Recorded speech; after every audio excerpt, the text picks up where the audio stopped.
Bonjour à tous, chers téléspectateurs. C'est toujours avec un grand plaisir que je me mets devant vous pour vous donner quelques nouvelles. Juste vous mettre dans les bains et aussi accompagner notre Église.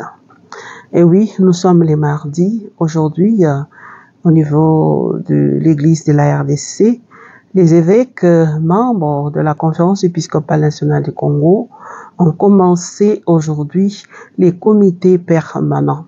Les comités permanents, c'est-à-dire les différents évêques qui font partir des commissions qui existent à la Conférence épiscopale nationale du Congo. C'est pas tous les évêques, il y a vingtaine d'évêques.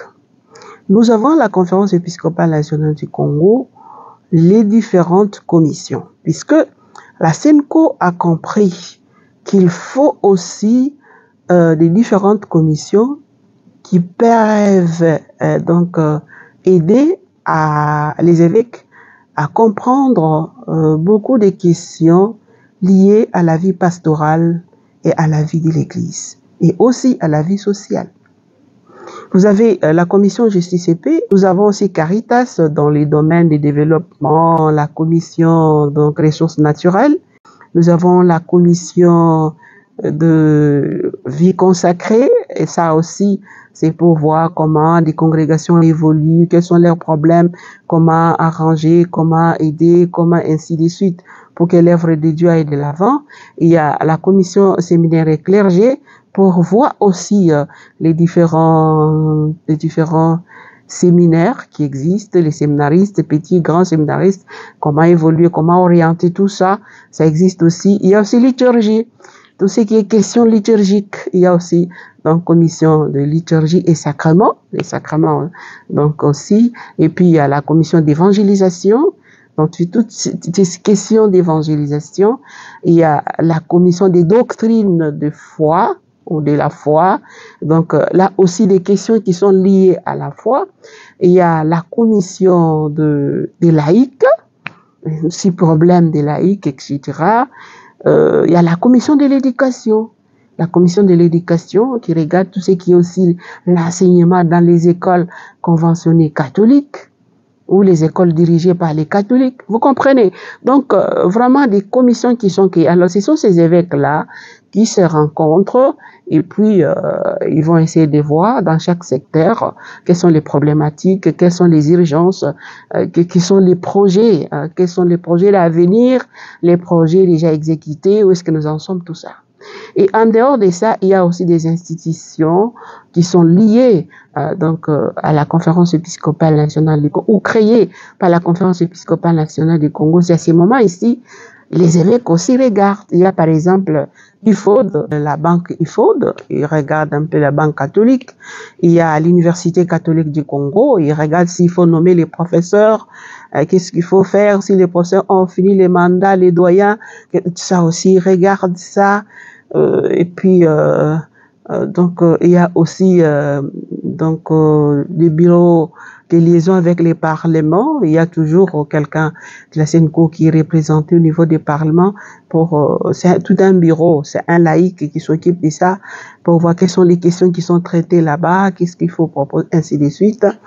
Et puis, c'est un peu ça en général. Donc, les institutions autour donc ce sont ces évêques-là qui ont commencé aujourd'hui les rencontres. C'est donc jeudi, mais mardi jusqu'à vendredi. Et comme d'habitude, ils commencent par offrir au Seigneur les assises. C'est comme cela qu'aujourd'hui, donc c'était d'abord dans la matinée.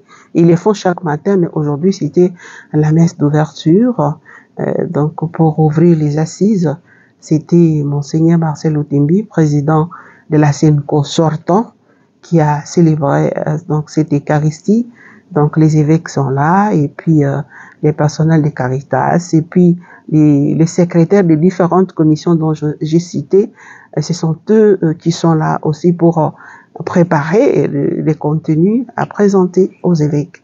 Alors les évêques, dans chaque commission, il y a au moins 5 évêques. Il y a les présidents et les membres qui font partie de cette commission-là. Voilà, par exemple, nous, dans la commission des communications, le président, c'est Monseigneur Placide Lubamba, évêque de Kasongo, parce que moi, j'ai fait partie de la commission épiscopale des communications. Donc, et puis, il y a d'autres commissions, un peu ça. Voilà, et à la sortie de la messe, Monseigneur Donatien Cholet a expliqué les pourquoi. Vous allez les suivre de ces temps ici, qu'est-ce qu'ils vont parler, qu'est-ce qu'ils vont traiter. Alors, je vous invite de les suivre. Eh bien, les évêques sont là, comme vous avez observé. Aujourd'hui commence la session ordinaire du comité permanent qui sera consacrée à aux finances pour les commissions en gestion autonome. Ils écouteront les rapports audités de la gestion du secrétariat général de Caritas et Développement, de la commission Justice et Paix, de la commission Éducation chrétienne. Et ce sera aussi l'occasion pour eux de recevoir des propositions, des dossiers de commissions destinées à l'Assemblée plénière. Il y aura un dossier de la commission séminaire et clergé sur la prise en charge des séminaires. Il y aura un dossier de séquence sur le guide pastoral sur les réseaux sociaux. Il y aura un dossier préparé par la CEAL, le guide pratique la pastorale de jeunes. Il y a aussi le catéchisme, l'adoption de la quatrième partie du catéchisme inculturé national pour la RDC.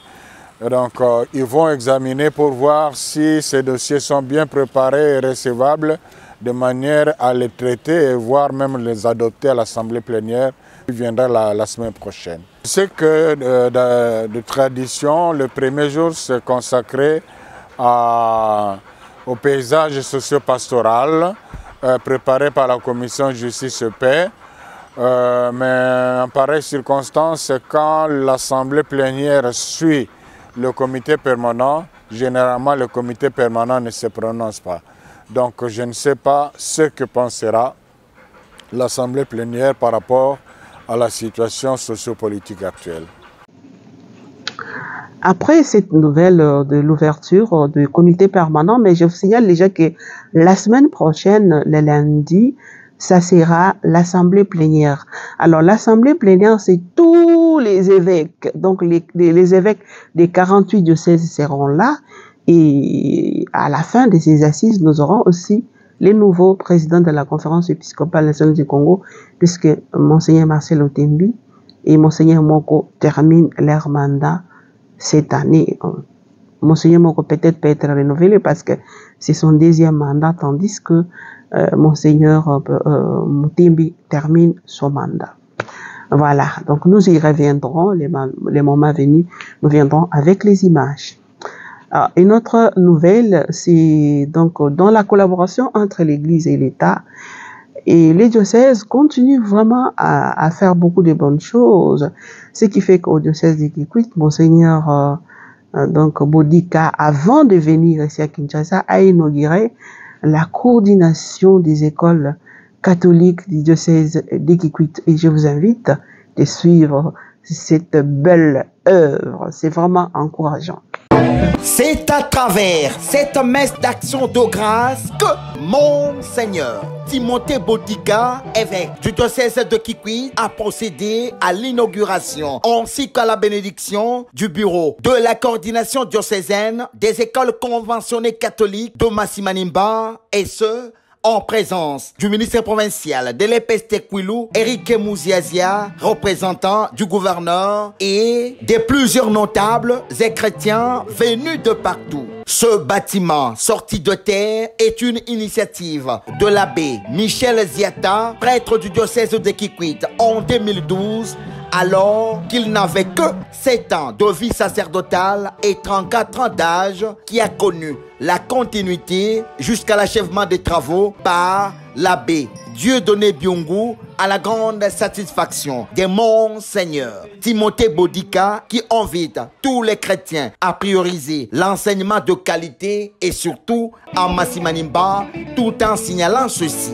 Donc, ce que nous fêtons aujourd'hui répond au projet pastoral de l'évêque, comme je le dis là.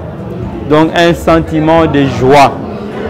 Un sentiment de joie, mais en même temps, sentiment de gratitude, de remercier tous ceux qui ont contribué pour que nous ayons ces infrastructures que nous avons, qui nous dépassent.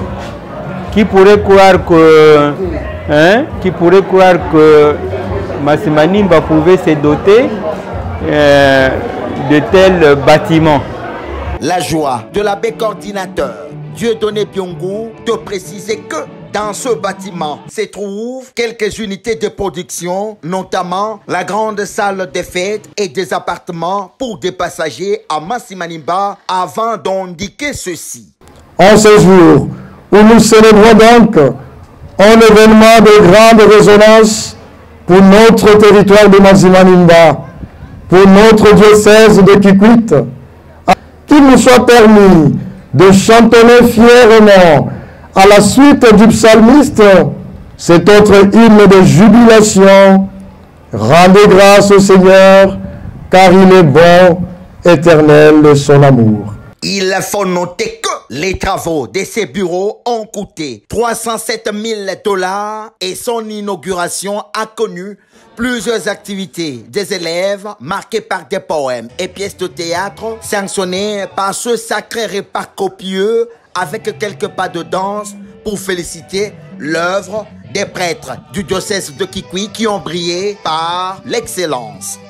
Hier, je vous ai proposé les condensés de la présentation des Moé Senko ECC sur leur rapport final des élections de 2023. Vous avez suivi ça et sur cette question, Monseigneur Chollet s'est aussi exprimé, mais d'une façon particulière en s'adressant au ministre de la Justice. Je vous invite aussi à suivre. Je crois que hier, par exemple, vous avez suivi le rapport de la mission d'observation de la SENCO où il y avait quand même beaucoup à faire du côté justice dans ces pays, comme le président lui-même s'en est plaint. Si j'ai quelque chose à recommander au ministre de la Justice, j'ai appris qu'il a dressé un chien berger pour traquer tous les fossoyeurs de la République. Je l'encourage dans ce sens-là, que ce ne soit pas un chien à copal, mais un chien vraiment qui va vraiment traquer tout ce monde-là. Ces fossoyeurs, on les trouve parmi les magistrats, on les trouve parmi les juges, on les trouve dans les ministères, dans les entreprises d'État. Donc, nous comptons sur sa jeunesse, sur ses énergies pour qu'il puisse apporter un souffle nouveau dans le bon sens pour l'émergence de notre justice.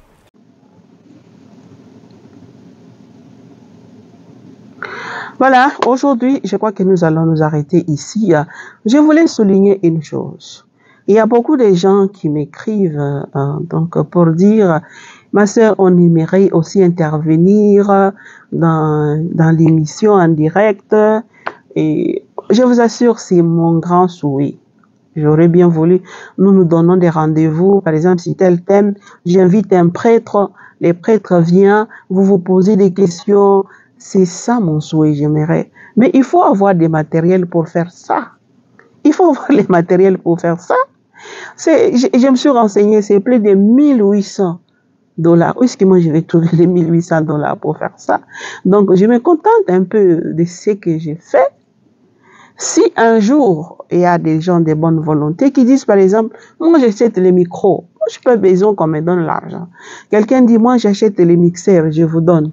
J'achète les micros, je vous donne. J'achète l'ordinateur, je vous donne. Si tout l'ensemble là, et puis on constitue les studios, on le fera. Mais aussi longtemps que nous sommes limités, nous devons nous contenter de cette manière de faire. De cette manière de faire. Il y avait les gens ici qui avaient dit, nous allons contribuer, nous allons contribuer. On a mis même notre numéro M-Pesa ici, même un 100 francs. Alors, si vous voulez qu'on puisse vous donner de ce que vous attendez, alors il faut aussi peut-être, je vois, c'est ce que moi j'apprécie dans d'autres églises là-bas, on soutient. Quelqu'un qui fait quelque chose, on le soutient, on l'encourage. Encouragez, bien sûr, vous êtes abonné, vous cliquez like, mais ça ne suffit pas. Mais si vous voulez qu'on améliore la présentation, qu'on donne beaucoup plus de ce que vous attendez, il faut des dépenses. C'est vrai, des dépenses. Mais de toutes les façons, je mets quand même encore les numéros M-Pesa que vous voyez ici. On ne sait jamais, quelqu'un peut envoyer quelque chose là-bas. Et puis, on va commencer petit à petit à acheter. Je crois un jour, peut-être on aura un bon samaritain qui peut m'appeler, ma soeur, je t'apporte le micro que j'ai acheté. Je t'apporte les mixeurs. Je t'apporte ici. On va résoudre ces problèmes en un jour. Et je vous assure, vous aurez des enseignements, des prêtres, des religieux, des religieuses, des laïcs sur notre chaîne. Mais maintenant, on dit toujours qu'à l'impossible, nul n'est tenu, n'est-ce pas? Donc, on se contente, au moins, vous donner jusque-là les informations dans ces formats. Peut-être, moi, je ne mets pas, disons, point sur ce que le Seigneur peut faire. Le Seigneur, avec ses enfants, il fait des merveilles. Et c'est lui qui touche le cœur. Et c'est lui qui peut dire, j'ai fait, j'ai permis, j'ai fait. Pour le moment, acceptez que nous puissions vous servir de cette façon. Voilà. Merci à tous ceux qui cliquent j'aime, ceux qui regardent, ceux qui invitent d'autres à s'abonner. Nous sommes dans les 5103, je vis abonnés. Ce n'est rien par rapport à ceux qui sont dans les 200 000, 100 000, 50 000, 20 000, 10 000, 9 000, 6 000. Mais nous nous contentons de ces nombres-là, mais nous aimerions que nous agrandissons notre famille. Mais nous pouvons dire quand même, par rapport à ceux qui ont 300, par rapport à ceux qui ont 500, par rapport à ceux qui ont 1000, et nous sommes dans les 5000. Quand même, c'est quelque chose, n'est-ce pas? Sur 5000, les fils que même sur une émission, 300 personnes qui m'écoutent, 600 personnes qui m'écoutent, et aussi vont faire les relais, c'est toujours bien. Mais notre souhait est d'agrandir. Et je suis sûr que si nous arrivons à voir ces matériels-là, beaucoup de gens vont nous suivre. Parce qu'il y aura les enseignements vraiment. Parce que il y aura les enseignements que vous attendez. Des questions, des réponses aux questions que vous attendez. Voilà. Merci beaucoup de nous avoir suivis. Je reviendrai. S'il y aura autre chose, je reviendrai pour vous informer. Que Dieu vous bénisse, qu'il vous garde, qu'il nous garde dans son amour. Au revoir.